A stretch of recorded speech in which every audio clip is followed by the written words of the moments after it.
Hello, আসসালামু আলাইকুম। সবাইকে অনেক দিন পর আবার ডেন্টক বিডিতে শুভেচ্ছা জানাচ্ছি। আমি ডাক্তার তুর্য। আশা করি আপনারা সবাই ভালোই আছেন। তো আজকে আমরা একটি কমন বিষয় নিয়ে কথা বলবো। আমরা মোটামুটি রুট ক্যানেল ট্রিটমেন্ট এই টার্মটার সাথে সবাই পরিচিত, যেহেতু এটা এখন মোটামুটি প্রত্যেকটা ফ্যামিলিতে কেউ না কেউ রুট ক্যানেল করিয়ে থাকেন। বলা যায় এটা খুবই কমন একটা ট্রিটমেন্টের মধ্যে পরিণত হয়েছে। সো আমরা আসলে এই রুট ক্যানাল ট্রিটমেন্টটা আসলে কাদের কাদের ক্ষেত্রে প্রযোজ্য, কোন কোন কেসে, অর্থাৎ এটা কোন কোন কেসে এটা করা যায় এবং কাদের ক্ষেত্রে করা যাবে না, এই বিষয়গুলো নিয়ে আজকে আলোচনা করব। সো চলেন আমরা সবাই আলোচনায় চলে যাই। সো প্রথমে কি বলতে চাই যে রুট ক্যানাল আসলে কাদের কাদের ক্ষেত্রে এটা হচ্ছে করা যায়, অর্থাৎ ইন্ডিকেশনটা কি। প্রথমে বলে নিতে চাই যে রুট ক্যানেলটা করতে হয় আসলে মূলত আমাদের প্রথম যে কনসেন্ট্রেশনটা থাকে বা চিন্তাভাবনাটা থাকে সেটা হচ্ছে যে যদি কোনো পাল্প প্যাথোলজি থাকে, অর্থাৎ দাঁতের ভিতরে যে মজ্জাটা থাকে সেই মজ্জায় যদি কোনো ধরনের প্যাথোলজিক্যাল চেঞ্জেস আসে, অর্থাৎ যদি পালপাইটিস হয় বা পাল্প কোনো কারণে নেক্রোটাইজ হয়ে যায়, সো তখন আমাদের ওই নষ্ট পাল্পটাকে ভেতর থেকে রিমুভ করতে হয় এবং আমরা রুট ক্যানাল ট্রিটমেন্টের দিকে যাই।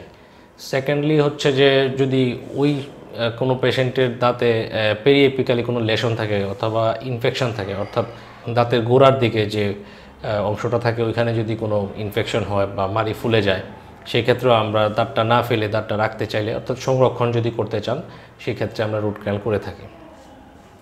এরপরে যেটা থাকে যে রুট ক্যানালের ইন্ডিকেশনের মধ্যে যেটা সবচেয়ে বেশি আসে সেটা হচ্ছে মিসিং টুথ রিপ্লেসমেন্টের ক্ষেত্রে, অর্থাৎ দেখা যায় যে কোনো কারণে দাঁত ফেলে দিয়েছে পেশেন্ট, এখন উনি এটাতে পার্মানেন্টভাবে দাঁত লাগাইতে চায়। সো তখন আমাদের পাশে যে দুইটা দাঁত থাকে অ্যাবাটমেন্ট টুথ, ওইগুলোকে রুট ক্যানাল করে প্রিপেয়ার করে দেন আমরা ডেন্টাল ব্রিজ করি। সো এইটাও একটা ইন্ডিকেশান। এছাড়া দেখা যায় যে অনেক সময় কিছু কিছু দাঁতে খুব মাইনর মোবিলিটি থাকে, সো রুট ক্যানাল করলে অনেক সময় দেখা যায় যে এগুলো স্টেবল হয়ে যায়। তো সেই ক্ষেত্রেও আমরা অনেক সময় রুট ক্যানাল সাজেস্ট করে থাকি পেশেন্টকে। তো মোটামুটি এগুলো মেজর কিছু কারণ। তাছাড়া অনেক সময় দেখা যায় যে খুব বেশিভাবে মানে কিছু কিছু ক্ষেত্রে যে ক্রাউন পোর্শনটা থাকে সেই ক্রাউন পোর্শনটা অনেক সময় অ্যাক্সিডেন্টালি ওইটাতে ফ্র্যাকচার আসে বা অ্যাক্সিডেন্টাল পাল্পের এক্সপোজার ঘটে। সো সেই সব ক্ষেত্রে আমাদেরকে রুট ক্যানালের দিকে আগাইতে হয় যদি দাঁতটা আমরা সংরক্ষণ করতে চাই। সো মোটা দাগে বলা যায় যে এই কিছু আমাদের ইন্ডিকেশান রুট ক্যানাল করার ক্ষেত্রে আমরা এগুলো মাথায় রাখি। দেন আসেন হচ্ছে যে কোন কোন পেশেন্টের ক্ষেত্রে রুট ক্যানালটা আসলে করা যায় না। ফার্স্ট অফ অল হচ্ছে যদি নন কোঅপারেটিভ পেশেন্ট হয়, অথবা যদি দেখা যায় যে সে কিছু পেশেন্ট থাকে যে কোনোভাবেই কোঅপারেশন করার মতো থাকে না, অথবা হ্যান্ডিক্যাপ পেশেন্ট থাকে। সো ওই সব ক্ষেত্রে দেখা যায় যে আসলে রুট ক্যানাল করাটা জেনারেল যে ডাক্তার থাকেন ওনাদের জন্য খুবই টাফ হয়ে যায়। সো হ্যান্ডিক্যাপ পেশেন্ট বা যদি অটিস্টিক কোনো পেশেন্ট থাকে, সো এগুলো আসলে জেনারেল যিনি ডেন্টাল সার্জন ওনার পক্ষে আসলে রুট ক্যানাল করাটা সো মাচ টাফ। সো ওই ধরনের পেশেন্টের ক্ষেত্রে যারা ট্রেন্ড আপ, যারা স্কিল্ড যে ডেন্টাল সার্জন আছে তাদের কাছ থেকে আসলে রুট ক্যানালটা করা হয়। ইন জেনারেল এগুলো আসলে আমরা অ্যাভয়েডই করি। সেকেন্ড হচ্ছে যে যদি দাঁতটা যদি সাপ বোঝা যায় যে এটাতে কোনো এটা সাপোর্টলেস, অর্থাৎ এটাতে রুট ক্যানাল করার মতো কোনো ধরনের মানে কোনো অংশই নাই, সেক্ষেত্রে আমরা এক্সট্রাকশনের দিকে যাই।